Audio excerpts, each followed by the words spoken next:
Bonjour, bienvenue sur cette nouvelle session de StarCraft 2 en 4 joueurs contre 4 joueurs. Donc là, on a toutes les classes représentées, Protoss, Zerg et Terran. Moi, je suis en Protoss, en jaune, on me voit actuellement. Et donc voilà, donc là, c'est une partie que j'ai jouée tout à l'heure. Là, c'est l'enregistrement de cette partie. Donc je vois ce que je voyais à l'écran, mais je vois aussi ce que faisaient mes adversaires pendant ce temps-là. Donc là, je vais accélérer un petit peu la vitesse du jeu de façon à ce que la mise en place de départ soit assez rapide, hein, puisque ce qui nous intéresse quand même, c'est vraiment la suite, hein. Vu que j'ai déjà fait une première vidéo où j'expliquais vraiment en détail la construction d'une base Protoss de A à Z, là, je vais vous montrer vraiment la stratégie pour attaquer. Donc moi je vais choisir plutôt une attaque aérienne, hein, donc à base d'oracle et de dislockers dans une première partie, et pour terminer avec des dislockers et des porte-nefs dans une deuxième partie.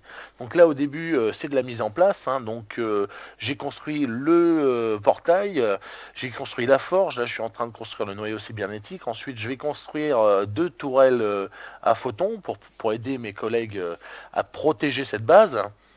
Là, on va me dire par exemple que j'ai bloqué les soldats, donc je détruis le bloc de tourelle à photons. Là, je crée donc euh, deux nouveaux pylônes pour augmenter ma surface de construction ainsi que mon nombre de population max. Dans un même temps, en attendant de récupérer pas mal de ressources, bah, je construis ici une deuxième base de façon à augmenter ma vitesse de récupération de ressources. Donc là, je vais attendre maintenant que je suis à 21 sur 24 ici. Je crée deux spatioports pour créer mes vaisseaux. D'un autre côté, là, on me voit pas, on voit pas le faire, hein, parce que je fais trop vite. L'image va trop vite, mais en l'occurrence, là, je suis en train de déjà développer les caractéristiques de mes futurs vaisseaux, à savoir leur vitesse d'attaque, leur puissance d'attaque plutôt, excusez-moi, leur armure ainsi que leur défense, bouclier. Là, vous voyez, donc ça, c'est mon adversaire, le bleu ciel, hein. Lui, alors je suis pas d'accord à ce qu'il a fait. Il a fait 4 spatioports. Je trouve que c'est gâcher des ressources pour rien, surtout qu'il pourra jamais rentabiliser la production. Il faudrait qu'il ait 3 bases en même temps et il y arrivera jamais. Vous verrez ça par la suite. Et donc c'est il gâche ses ressources. C'est un petit peu dommage. Peut-être pour ça que j'ai gagné et pas lui. Donc là, on va retourner chez moi. Là, en l'occurrence, j'ai déjà deux oracles et deux dislockers. Je vais continuer à en construire. Vous allez voir, je n'attaque assez tard dans la partie, mais la partie s'est vraiment bien déroulée, puisqu'on a eu une première attaque des Zergs, ceux qui sont en vert foncé. Ensuite, on a eu les oranges qui ont attaqué.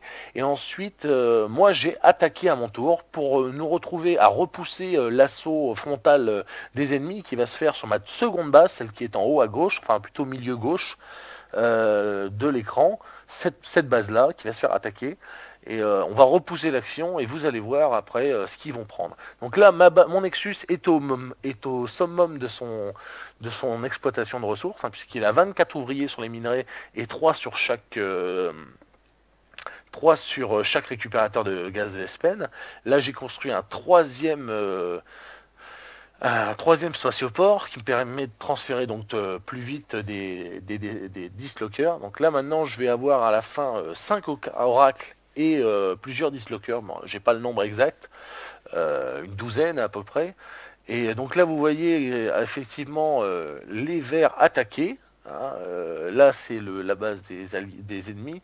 Vous avez les verts qui vont les contourner de façon à aller attaquer directement les ressources. Ils vont passer par chaque ressource pour trouver les ennemis et ils vont aller détruire les bases de façon à retarder l'évolution des adversaires. Hein, ce qui va permettre, nous, de notre côté, de gagner énormément de temps.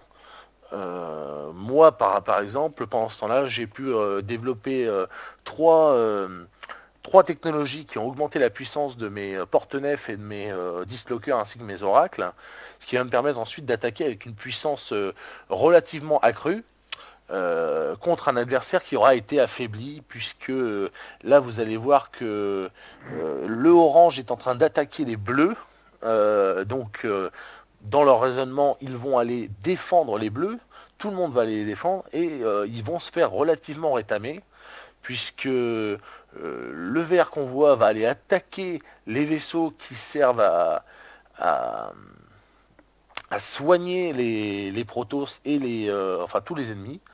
Et donc on se retrouve avec une forte puissance par rapport à eux. Donc bon, eux vont se faire rétamer, mais c'est pas trop grave parce que les infestateurs des Zergs vont faire leur boulot pour la couleur verte foncée, hein.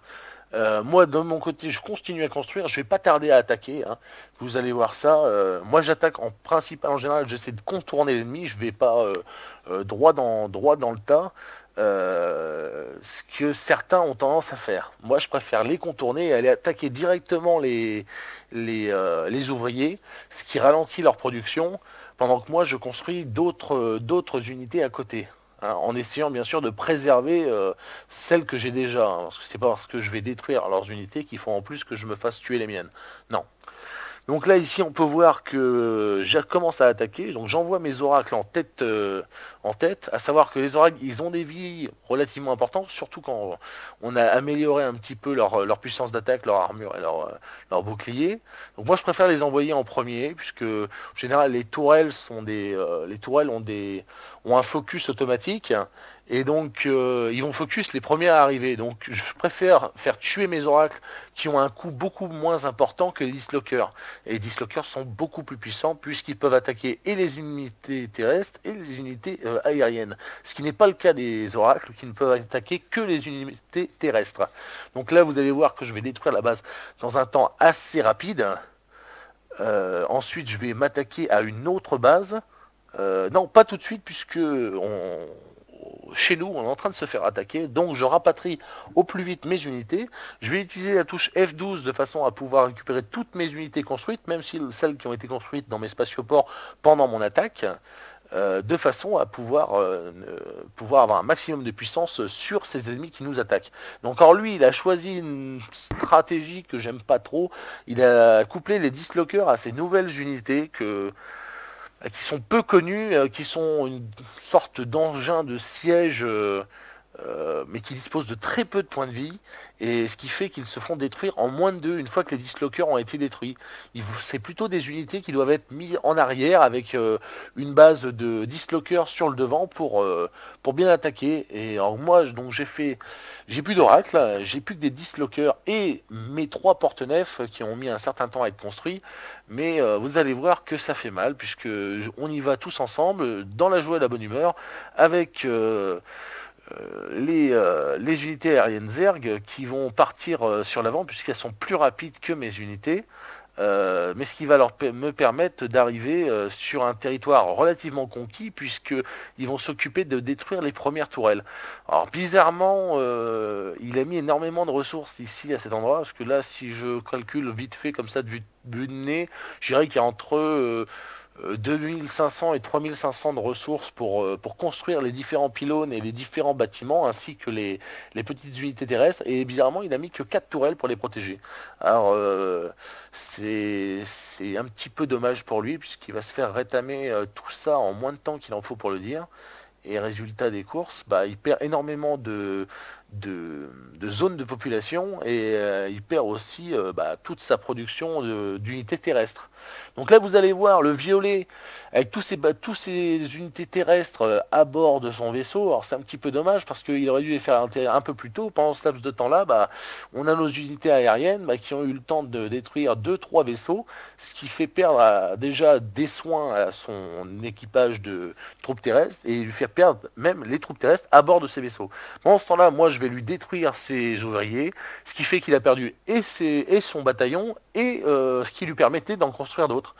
Donc malheureusement, il est tout nu. Donc moi là je continue ma destruction. Tiens, un petit porte-nef, il va être détruit très rapidement. Et moi je m'attaque aux ouvriers et aux pylônes, puisque une fois que les pylônes sont détruits, les bâtiments Protoss sont désactivés automatiquement et il ne peut plus rien construire, sauf si bien sûr il reconstruit les pylônes. Mais là il n'a pas que ça à faire en l'occurrence tout de suite. Alors là j'ai pas compris ce qu'il a fait. Il a fait passer tous ses ouvriers sous mes vaisseaux, ce qui fait que je vais détruire une bonne vingtaine d'ouvriers très très rapidement. Et voilà, il aurait pu les garder pour essayer de reconstruire autre part. Mais malheureusement, il a mal joué son coup sur ce coup-là. Donc on voit que le rouge est parti. Bon, bah, c'est dommage, mais c'est ainsi. Il a quitté le navire, comme on dit. Donc moi, je continue mon entreprise de destruction massive, hein, comme vous le voyez. Donc là, en l'occurrence, mes vaisseaux ne bougent plus, ils sont sur place. J'ai dû partir ailleurs pour lancer des constructions de dislockers en masse, au cas où cette escadrille se ferait détruire. Et donc, je construis mes dislockers, et pendant ce temps-là, eux continuent leur travail. Donc là, j'ai repris la main sur eux. Je vais continuer à détruire tout ce qui me passe sous la main. Pendant ce temps-là, je suis en train de me faire détruire. Alors, bon, ils ont détruit un Nexus qui était plus utilisé puisque j'avais bouffé toutes les ressources qui étaient à prendre. Là, par contre, ce qui est un petit peu stupide de la part du bleu, c'est que il ne détruit pas mes spatioports, ce qui fait qu'il va se faire détruire par la suite par les destructeurs, les dislockers que j'ai lancés. Voilà, vous les voyez. Donc moi, je les sélectionne et je les utilise d'abord pour détruire les vaisseaux qui soignent les unités terrestres. Et maintenant, on va les tuer gentiment et assez facilement, comme vous le voyez, sans que je perde un seul dislocker. Donc maintenant, je vais faire F2, je vais récupérer toutes mes unités afin de trouver les derniers bâtiments qui résistent encore et toujours à notre oppression constante. Donc là, imaginez-vous qu'il y a le brouillard de guerre, je viens de voir qu'il y a une petite tourelle au nord, donc je récupère toutes mes unités et je vais aller leur foncer dessus pour être sûr que je leur fasse bien mal en une seule fois. Voilà, donc moi d'abord je détruis les tourelles hein, de façon à ne pas me faire détruire mes vaisseaux. J'ai pas perdu énormément de vaisseaux pendant cette attaque, hein. Et maintenant on va enfoncer le clou en terminant par tuer voilà nos ennemis.